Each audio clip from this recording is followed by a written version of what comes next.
Fudge-a-Mania, Chapter 10. Green Gurgling Gas. On Wednesday, Sheila got a phone call during breakfast. As soon as she hung up, she started bawling. "What's wrong, honey?" Fudge asked. "My friend Mouse Ellis has chickenpox and can't come to Maine." Grandma put her arms around Sheila. "Oh, you must be terribly disappointed." "I am," Sheila wailed. "Everything happens to me. Why does it have to be my friend who gets sick? Why couldn't Jimmy Fargo get chickenpox instead?" "Jimmy had chickenpox in 2nd grade," I said. "Don't you remember? We all had them." That made Sheila cry even harder. "But it's so unfair." "Where is it written that life is fair?" Grandma asked. "It's all ups and downs, isn't it, Buzzy?" Buzzy Sr. nodded. "These things happen," he told Sheila. That's when I burped. I didn't mean to. It just came out. Probably I drank my orange juice too fast. But Sheila glared at me. "I heard that, Peter." "Heard what?" I asked. "That stupid laugh," Sheila said. That was no laugh. That was a burp. Sheila turned to Buzzy Sr. "Grandpa, make him stop. He's so mean. He's glad Mouse can't come to Maine." Before I even had the chance to explain, Tootsie flicked a spoonful of oatmeal across the table and it landed on Sheila's face, halfway between her mouth and her eyes. "You see?" Sheila cried. "You see how everything happens to me?" This dog has not come and said hi to me all day. But now, he's going to do this. "It's just oatmeal," Grandma said, handing Sheila a piece of paper towel. "That's not the point." Sheila turned and ran away from the room. I sure hope things would improve before tonight when Jimmy Fargo gets here. After breakfast, Mom helped me get my room ready for Jimmy. She moved Fudge's things down the hall into the room Grandma is sharing with Tootsie. She set up a rollaway bed for Fudge right next to Tootsie's crib. "Oh, I just hate crowding you in like this," Mom said to Grandma.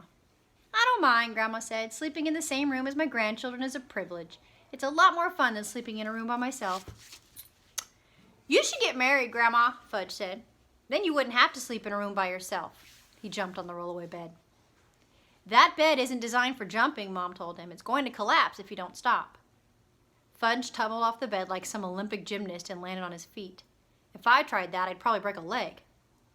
"Do you still snore, Grandma?" he asked. "Fudgy," Mom said. "That's not a polite question." But Grandma didn't mind. She said, "I really don't know, Fudge. You'll have to tell me." "Snoring keeps the monsters away," he said. "Yes," Grandma said. "I'm sure it does." "When I get married, I won't have monsters in my room," Fudge said. "Says who?" I asked. "You don't get monsters when you sleep in a bed with somebody else." "Well, that's why you want to get married," I said. "So you won't get monsters in your room?" "Why else would I get married?" "You should talk to Mitzi," I told him. "She's got monster spray." "Monster spray?" "Mitzi's monster spray," I said in a deep voice, trying out my commercial. "Made from a grandmother's secret formula. Spray twice a day and melt your monsters away." "Really, Peter," Mom said. But Fudge liked the idea. He jumped back onto the rollaway bed and bounced up and down, singing, "Monster spray melts your monsters away." "Fudgy," Mom warned. But it was too late. Both ends of the rollaway bed sprang up, catching Fudge in the middle. I imagine that headline in tonight's newspaper. 5-year-old flattened by a rollaway bed. "Get me out of here!" Fudge yelled. Okay, Mom and Grandma held the bed apart and I pulled him out. "Stupid, stupid bed," Fudge cried, kicking it. "If you do that to me again, I'm going to chop you up into little pieces." "Well, let's not blame the bed," Mom said. Later, when we were out in the backyard, Fudge told Buzzy Sr. what happened.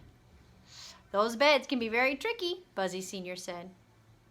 Fudge nodded, then out of nowhere he said, "Do you snore, Buzzy?" "I used to snore," Buzzy said, as if Fudge's question was perfectly normal. "But since I sleep alone now, I really don't know." "How come you sleep alone?" "Because my wife died." Fudge got this serious look on his face, and you could tell he was thinking hard. But after a minute, his face lit up, and he said, "You should sleep with Grandma." "Fudge!" Mom said. "Well, they're best friends," Fudge told her, "like Pete and Jimmy, and Jimmy's going to sleep in Pete's room, right?" Buzzy Sr. and Grandma looked at each other and laughed. That afternoon, the sky turned gray and it started to drizzle. The Tubmans decided to drive to Bar Harbor. That's the town where all the tourists go. It's got hundreds of little shops selling t-shirts with sayings about Maine like cool as a moose in Bar Harbor or Maine, 50 miles from nowhere. Count me out, Libby said. I've got to be at work by 3. Count me out too, Sheila said. The Hatchers depend on me to babysit Fudge. But Mom convinced Sheila she deserved an afternoon off. If you ask me, everyone was feeling sorry for the Cootie Queen just because Mouse got sick and couldn't come to Maine. Everyone but me, that is.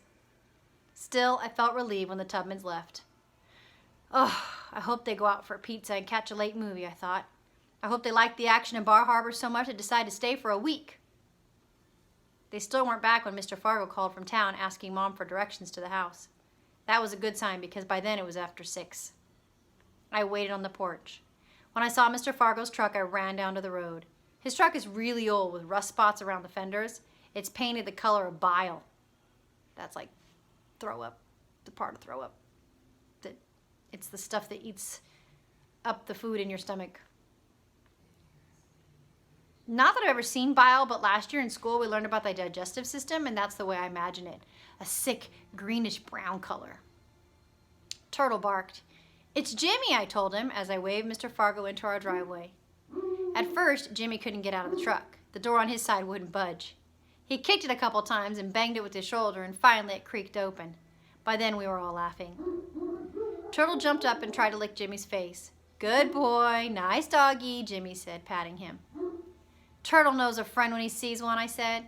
Jimmy gave me a bear hug and we slapped hands. It was great to see him. But that didn't stop me from checking over my shoulder. I hoped the Tubmans wouldn't show up now. Jimmy also took a look around. You were right, he said. You can't even see Sheila's house from here. I guess it's through those woods over there? Well, see, I began. But then Mom opened the front door and called us. Inside, Dad had a fire going in the big stone fireplace. Fudge was stretched out on the floor with his Crayolas, illustrating chapter 1 of his book. Tootsie was scooting around on her toddle bike. And Grandma was reading. She put down her book to meet Mr. Fargo. Jimmy headed straight for Uncle Feather's cage. Bonjour, stupid, he said. Bonjour, stupid, Uncle Feather answered. Jimmy laughed. Ah, good old Uncle Feather. Good old Uncle Feather. Please, Jimmy, Mom said, don't encourage him. Once you get him going, it's hard to turn him off. Turn him off, turn him off. See what I mean, Mom asked. See what I mean, see what I mean. I motioned for Jimmy to sneak away from Uncle Feather's cage. Jimmy got down on all fours and crawled across the living room out of Uncle Feather's sight. As he did, Tootsie held her arms out to Mr. Fargo. Up, she said, up. Mr. Fargo lifted her high above his head and shook her. Tootsie loved it. She has this thing for bearded men. She'll raise her arms and say up to any guy with a beard. Mom says it's because Dad used to have one, but I'm not so sure. We're going to have to teach her to be more careful. I can just see her walking down the street in a few years, holding out her arms to every bearded weirdo on the street. Mom took Tootsie from Mr. Fargo. Thanks for driving Jimmy all this way, Frank, she said. I know what a long trip that is. I used to come up here in the old days, Mr. Fargo said, with the ex-wife. You remember my ex-wife, don't you? Oh, no, I thought. I hope he's not going to start in on Mrs. Fargo, because Jimmy really hates it when he does that. How about something to drink, Frank? Dad asked. I was glad he changed the subject. Some fizzy water if you have it, Mr. Fargo said. Coming right up. Mom smiled, but I could tell she was tense. A lot of people get tense around Mr. Fargo. I think it's because he never smiles, even when he's trying to be friendly. How about this Maine weather, Mom asked.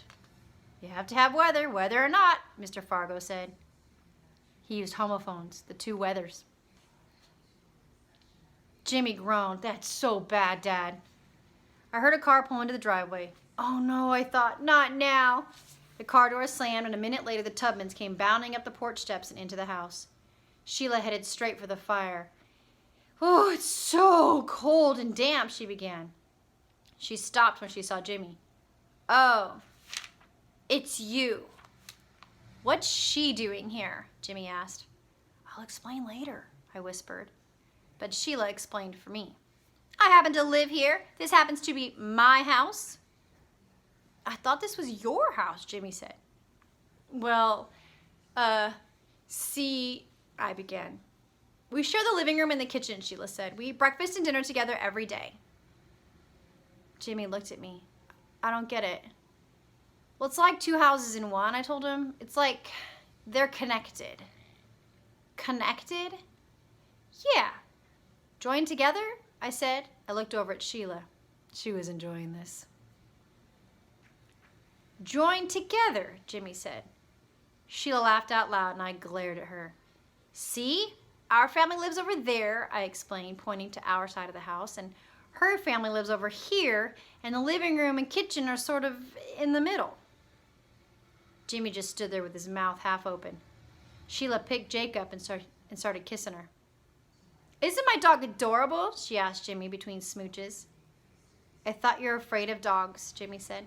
She is, I told him. It's not true, Sheila said. I just don't like big, smelly dogs. Turtle, who was asleep in the corner, raised his head. Attack, I told him in my head, but he didn't get my message. He just scratched himself and went back to sleep. Sheila carried Jake over to Jimmy and put her in his arms. Rub her belly. She loves it. Jimmy held Jake like a baby. She's so soft. This was too much.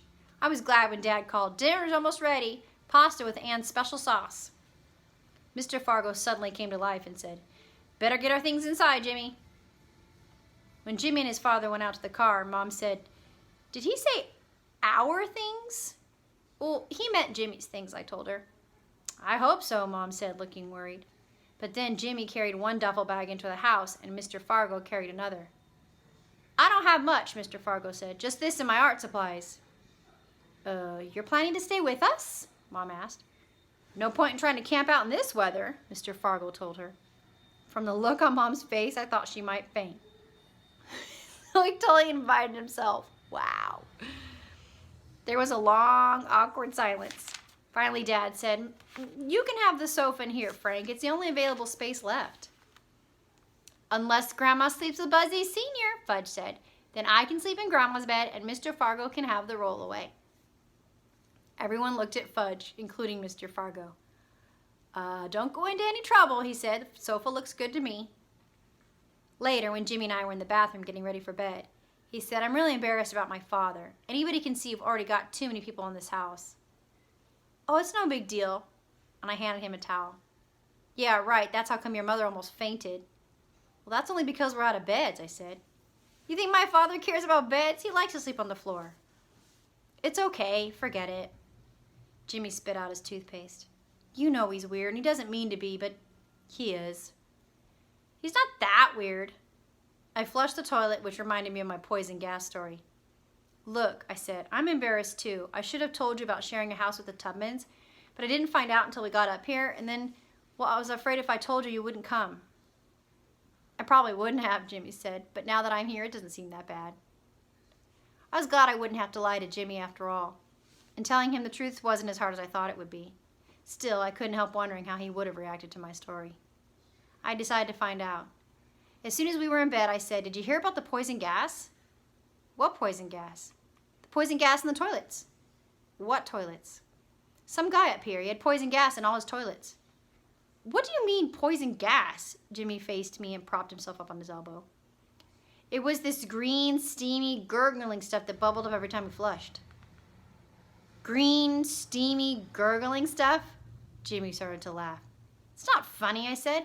It's an environmental disaster. An environmental disaster, Jimmy said. Where'd you read that? In the National Enquirer? It's a magazine that everybody knows is fake news. You think it's possible? Sure, I think it's possible if the guy ate something he didn't agree with his belly. Jimmy broke up laughing. Ha ha, I said, as I reached over and turned off the light. Ha ha, a voice repeated. And it wasn't Jimmy. I jumped out of bed and opened the door. Fudge was sitting on the floor right outside my room. What are you doing here? I don't know. Didn't anybody ever tell you you're not supposed to listen to my private conversations? No. I picked him up and turned him upside down. I held him that way until his face turned purple. Put me down, Pete. Not until you promise never do that again. Okay, I promise. I didn't believe him for a second, but I put him down anyway. Now go to bed. I can't. Why not? I'm afraid of the rollaway. The rollaway can't hurt you. Yes, it can. It can smash me.